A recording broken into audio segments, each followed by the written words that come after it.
So, welcome everybody. I'm really excited to be joined by Rupert Kirkwood today, a former farm vet from West Devon, who may now be best known as the lone kayaker, spending as much time as possible observing the wild ocean world from his kayak.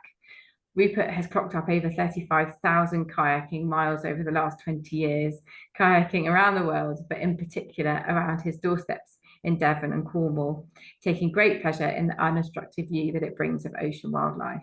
So, welcome, Rupert. It's lovely to be chatting to you today. I thought we could start with a bit of an introduction to who you are, what your main passions are in life. So, let me hand over to you, Rupert. Hi Hannah, great to talk to you. Thanks for inviting me on. So my name's Rupert Kirkwood, also known as the Lone Kayaker. I moved to Devon. I got a job as a farm vet in Holsworthy, West Devon, the day I graduated from Bristol University, 1983. Only ever had one job interview, straight into my dream practice, large, friendly, rural practice, where I stayed for 35 years. And I love it because it's totally rural, very friendly, accommodating farmers, interested farmers, and it was living my dream as far as work is concerned, but living my dream as far as outside work is concerned because it's beautifully rural and it's close to the fantastic North Cornwall coast, just 15 minutes down the road. So I had a very enjoyable time there, became a partner, uh, lived just outside Holsworthy, raised four children. Um, and then, unfortunately, I did sustain a few nasty injuries, kicks from cows, had both knees replaced, finish off with a nasty neck injury, had to take early retirement from work, which was 8 years ago.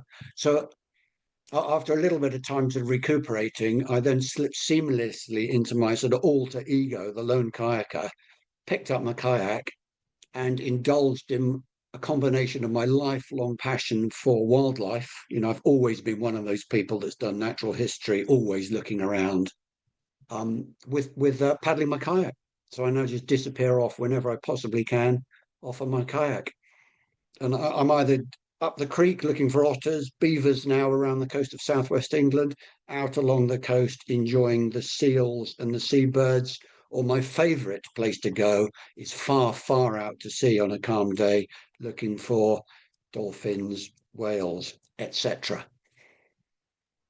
Oh, that sounds wonderful. I know that part of the coastline quite well because I worked in South Devon and I've spent a bit of time on that coastline. So Holsworthy is a particularly beautiful place to spend your time.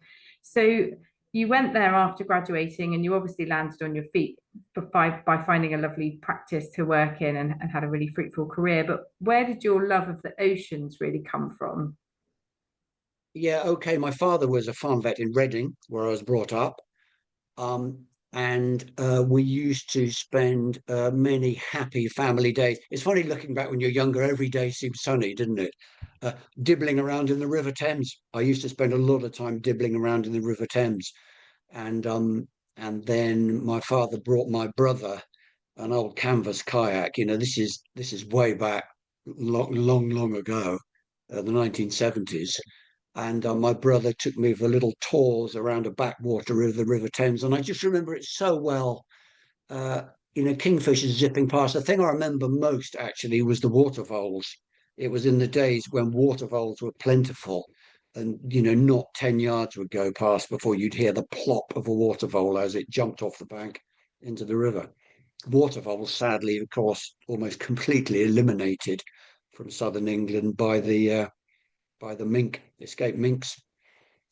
Um, so that's really, and I didn't really realize that I've been sort of obsessed with water and the sea ever since. You do find when you get older, you go back to what you did as a little kid, don't you? It's funny how you sort of revert back to that. And likewise, my passion for wildlife. I've just always done wildlife. I think I have got a little bit of obsessive nature. I remember one of my brothers built a nest box and put it up on a tree. So I thought this is a good idea. And I built 53 nest boxes. So virtually every tree around our garden was sort of bristling with nest boxes. I'm Oh, I just that love kind that. of person. So you've always obviously had a real love of wildlife and nature, Yeah. and that's Mm. come from a young age. And lovely that Mm. your family has sort of brought that into your life for you. Mm. So tell us a little bit about some of your kayaking journeys. Then it sounds like you go on some amazing adventures in your kayak. Well, I do. I actually surfing was my thing for a while. And on the sort of, I didn't actually get many afternoons off from work, but I used to go down to Bude surfing. Then the beaches got a bit crowded with people, so it was the advent of the sit on top kayak. It was the sit on top kayak which did it for me. The North Cornwall coast, as you probably know, with the South Wales coast, it can be pretty hostile. And climbing into a sea kayak with a cockpit, it's quite a commitment. Whereas a sit on top kayak, where you're literally just sitting on the deck, is just carefree. If you fall off, it doesn't matter. You just climb straight back on. So it was that opened the door for me. So I started to paddle along the north coast of Devon and Cornwall, then completed the whole of the southwest coast. And then, I started to come across the odd seal, the odd sunfish, and then found some dolphins, and it all went on from there. So I now cherry pick all the best places for wildlife, depending on wind and weather and tide. I mean, I have had the great pleasure over the last 10 years, actually, of paddling in all 7 continents. I've been actually all around the world, even paddling it amongst the humpback whales and the icebergs of the Antarctic. But for me personally, my favorite place, I've always been a big fan of wildlife on the doorstep, is is right here in Devon and Cornwall. And nowadays hopping on a jumbo jet or whatever they are now, a Dreamliner to get to the other side of the world, just leaves a little bit of a sort of, is this the right thing to do in the back of your head? Pouring carbon, combustible fuels into the atmosphere. So there's nothing I enjoy more now than waking up in the morning very early, of course, having a quick check of the weather, and then disappearing off to wherever the sea is calmest. It's as good as anywhere in the world here. You don't need to go to all these exotic places. I mean, would you believe it? We've just found that the return of the giant tuna, which you've probably heard about, the return of the Atlantic bluefin tuna. These are the these are the biggest tuna species in the world. So the bluefin tuna, which are, as I speak, just an hour off the coast of South Devon there now, chasing after the garfish, are the biggest tuna species in the world. And what I personally really like it, the Eastern Atlantic bluefin tuna are even bigger than the ones you get in the West Atlantic off the coast of America. So how often can we say that our Right. creatures are bigger and better than the ones you get in America? It's wonderful, isn't it, to take great pleasure in looking at what's right outside your door and what's on your Mm. doorstep, and really taking wonder in that nature. I wonder if I can just explore with you a little bit then. You've obviously had a long time in veterinary practice. How has your love of kayaking helped with your sort of work-life balance? How has it impacted your ability to manage your job and your life? Yes, okay. I've always been an enthusiastic person. I'm an enthusiast, and I was very enthusiastic at work. Just sort of going back briefly to the work thing, I have been very lucky. I wanted to go to a rural veterinary practice, a rural farm practice like the one I found in Holsworthy, Pembo Veterinary Group, and I landed straight on my feet. It was absolutely 100% what I wanted. That's why I never went anywhere else. I never had any desire to go anywhere else because, as far as I was concerned, it was the best place. And one of the reasons it was the best place is because, well, it's a fantastic place to bring up a family for a start. We had a great time out, just all piling off down after work, down for a barbecue on the beach, all 6 of us.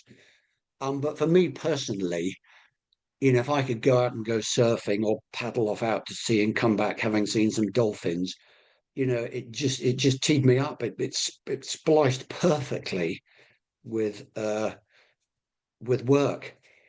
And even though, as far as I was concerned, work was almost as exciting as paddling off out to sea, occasionally I did get a bit run down after a 2 o'clock cesarean, night after night after night, and then a 700 cow TB test during the day. It is pretty fatiguing.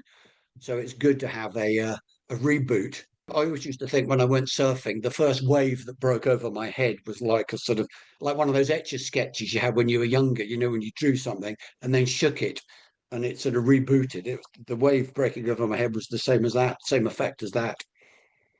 And do you feel you get the same experience in the kayak now as you did when you were surfing the waves? Absolutely. You cannot beat, if you like wildlife, get a kayak and get a sit on top kayak because there's no worry and just gliding along in total silence.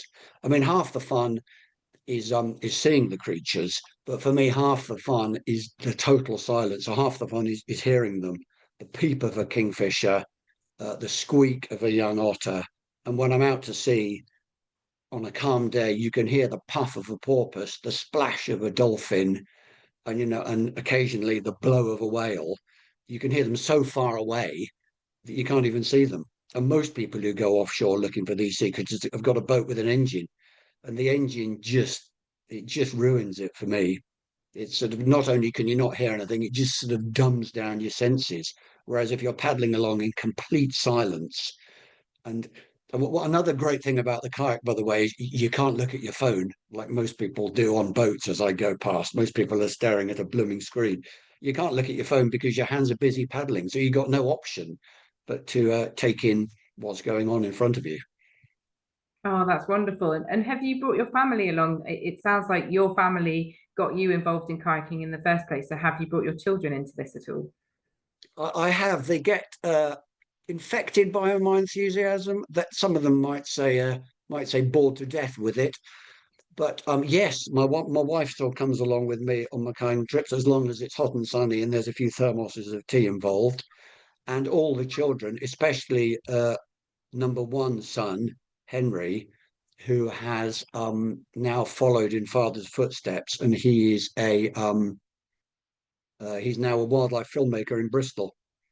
So he comes out with me on his kayak. He brings his drone along, flies his drone from his kayak, and we've had some absolutely extraordinary adventures. One very memorable day, July this year, we piled off down to Penzance, offloaded our kayaks, paddle out. First of all, a lovely pod of porpoises. Secondly, a few pods of common dolphins. Thirdly, a pod of the beautiful white Risso's dolphins. So these are magical creatures, which I never believed you get in the UK. So these great big dolphins, almost as long as our kayak, come puffing past like whales, and finish off with a minke whale lunge feeding through a shoal of bait fish. So it's all here on our doorstep. What do you think has been the most wonderful experience you've had when you've been out in nature and with wildlife? Yeah, okay. For me personally, um, I'll never forget. I mean, it was so exciting. I could recount every second of the day to you, even though it was 5 years ago. So left here 4 o'clock in the morning, just as early August, just as this mist was sort of settling over the fields. Drove down the road, was going to go out to the Eddystone Lighthouse off Plymouth. Just decided when I got down to the A30, no, I'll go to Penzance instead. Went down to Penzance, paddled around to Land's End, was 3 miles offshore. I always go 3 miles offshore because that seems to be where the really exciting offshore stuff happens. 3 miles offshore, heard the blow of a whale, and then basically for 2 hours sat in amazement, sat completely still as a 40-foot long humpback whale started to lunge feed all around my kayak, consuming all the bait balls of fish around my kayak. In fact, not only was there a humpback, there was also a minke whale, bluefin tuna, dolphins, and porpoises. But the humpback whale stole the show, and this was unprecedented. No one in living memory has ever witnessed a humpback whale lunge feeding like this off the coast of Cornwall, or since, funnily enough. And a lot of people go out in boats. It takes me an hour to paddle offshore just to get in the place where I might see one, and I probably won't. So I was very thrilled with that, and it was only there for 2 hours.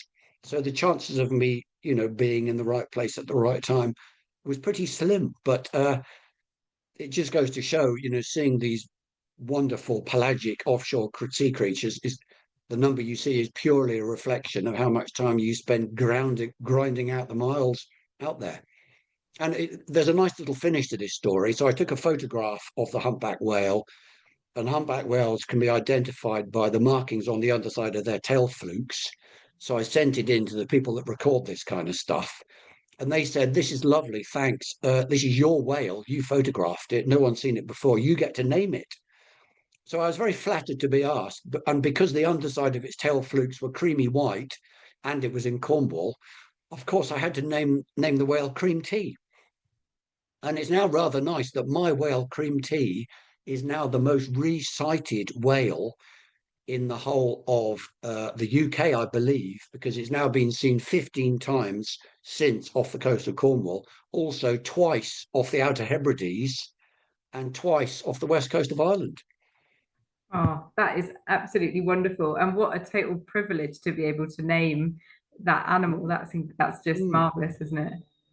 Absolutely brilliant. Oh, so I've had a look at your blog, and mm. it's worth going to your blog site because there's some absolutely incredible photographs on there. So have your photography skills come along as you've gone through your kayaking journey as well? Has that been a hobby of yours that you've developed? Because you've captured some fantastic sights. Yes, it's a strange thing. I'd never call myself a photographer. I'm just a sort of an old geezer in a kayak who takes photographs. And the only other aim I've got in a photograph is to record what I see.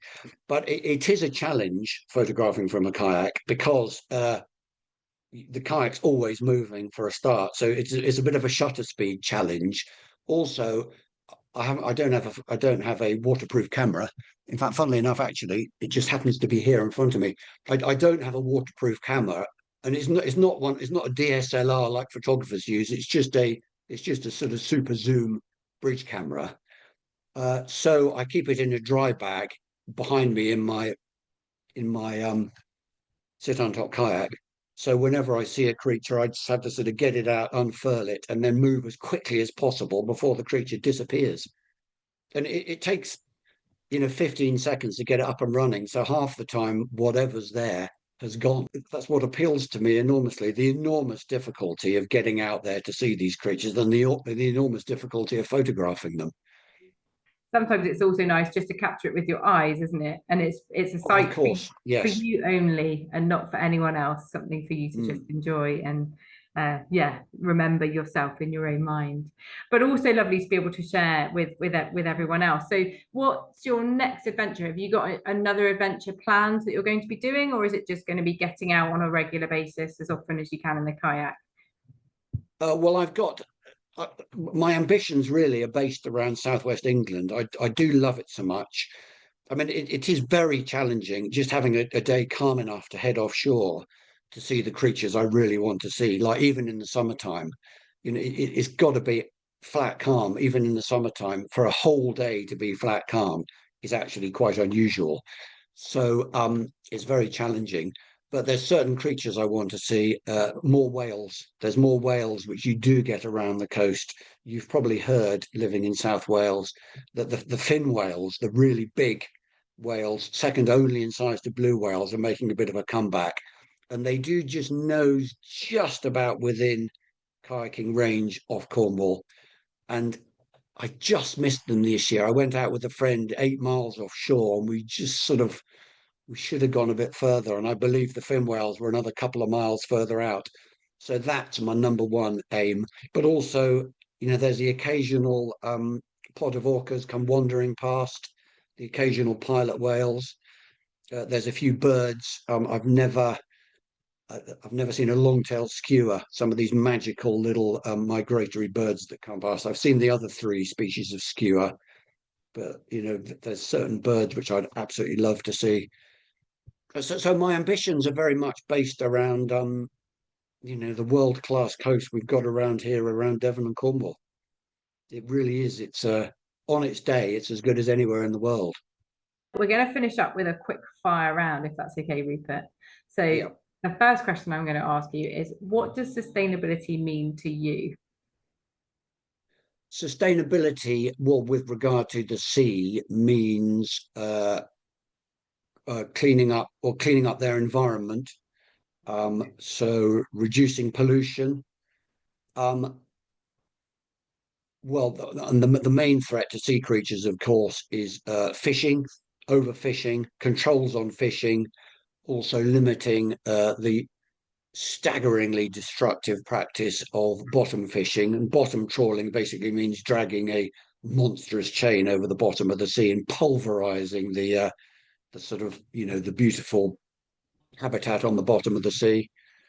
If all fishing was to stop tomorrow, the number of dolphins and seabirds would sort of increase exponentially.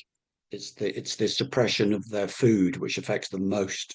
That the reason I'm sort of hesitating here, because it's very complicated. The sea creatures, every year there's a variation in the number of the sea creatures. There's also a multi-decadal normal oscillation in the numbers of sea creatures. Just take Lundy, for example. Seabirds on Lundy, rats were eradicated on Lundy, my local island. Rats were eradicated 20 years ago. Since the rats have been eradicated, and remember, rats are an invasive species, they're not native. So the seabirds haven't evolved side by side with them. Since rats have been eradicated, puffin numbers on Lundy have increased by 100-fold, as have the Manx shearwater numbers. 100-fold times increase. Similarly, the guillemots, razorbills, and also storm petrels now. So in the last 20 years, seabird numbers on Lundy alone have gone up by 50 to 60,000 individuals. So it's pretty complicated. Yeah, it absolutely is, isn't it? And it's trying to think about the whole ecosystem and how it all interacts with each other, thinking about the wider implications of all the decisions that we make and all the changes that we make. Okay, I'm just going to ask you a little bit about your kayaking. So when you go out in your kayak, what are the top 3 essential items that you take with you? Top 3 essential items are safety equipment, phone, radio, GPS. I'll lump them all in together. Okay. Second item, as far as I'm concerned, is camera, because I do like to record what I like to see. And a third item is Victoria sponge and sandwiches. I always take food. I usually, because as you probably know, early is good for wildlife spotting. I usually like to be on the water for breakfast, so I take my breakfast with me as well and eat that out on the water. I love that. I'm usually not back for lunch. That sounds very civilized, taking a Victoria sponge when you go out in your kayak. Yeah, absolutely. You must have some very good, tightly sealed Tupperware boxes. That's fantastic. Okay, and where is your favorite place to kayak around the British coastline? Ooh, that's a good question. A number of places. Penzance is probably best. The far west. It only takes me. I can get there in just over an hour. And basically, it's the bit of UK which sticks out furthest into the vast ocean where all my favorite creatures live. So the chances of a really good encounter are in the far west, where I've had my best encounters. Some magical seabirds and the whales as well. Just another. The second one at the minute is the south coast of Devon, where the giant tuna come quite in close to the shore, and I didn't mention them as my favorite creature because I think they're just about topped by the whale. But to have one of these enormous tuna, and they can be they're quite a lot bigger than a dolphin. And the reason I love these creatures is whenever I'm with friends, when a dolphin jumps out beside you, a dolphin bursts out of the water, and everyone goes sort of, oh, that's lovely.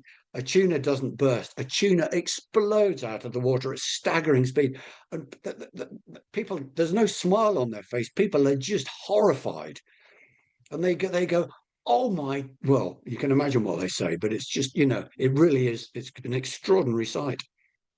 And just to look at the background of the tuna and how they've returned and how they were absent for 70 years, they're extraordinary creatures. Everything about them is extraordinary, not just their size, their power. Oh, it's wonderful. It's wonderful to hear you speak so passionately about them. And if people Mm. want to have a look at your blog, where do they go to see your blog? What's your blog site? It's the Lone Kayaker. It's the Lone Kayaker.wordpress.com. But all my stories, photographs on videos, I put on there because I feel a bit guilty that I sometimes think that I have so much fun. It seems pretty not to share it with everybody else. Yeah, absolutely. Very important to share it, especially some of your pictures. You've got some fantastic pictures on there that you've Mm. captured on your adventures. Well, it's been lovely to talk to you about your adventures. Thank you so much for joining us today. It's an absolute pleasure, Hannah. Nice to talk to you as well. A fellow lover of the water.